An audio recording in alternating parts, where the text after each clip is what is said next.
Thirikari ya kaunti ya Kirinyaga ni yambikite mihang'o ya guthondeka barabara ciothe iria thuku kaunti-ini ino niguo gutigirira ni mahingia ciraniro iria mereire muingi mbere ya gavana Anne Waiguru aiyukitie wathani.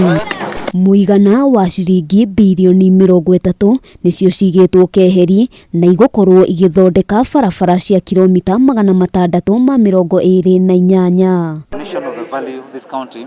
Brings it to the national economy. The support for urban areas from agricultural base. Barabara ingi itanyitwo guthondekwo weru ni ya kuma Sagana, Kagio, Kutus guthie Samson Kona. Minister wa barabara mwena uyu Paul Maringa akiuga ndeto ino ni gukorwo igiteithiriria hari kuhingura matura maya uria kwagiriire na makiria ihinda-ini riri mambura ma macuja merigirirwo gutafanirio kaunti-ini ino. Benefited big time. We have a lot of water plants, we have a lot of irrigation projects, we have a lot of domestic distribution and enhancements of water that has been carried out.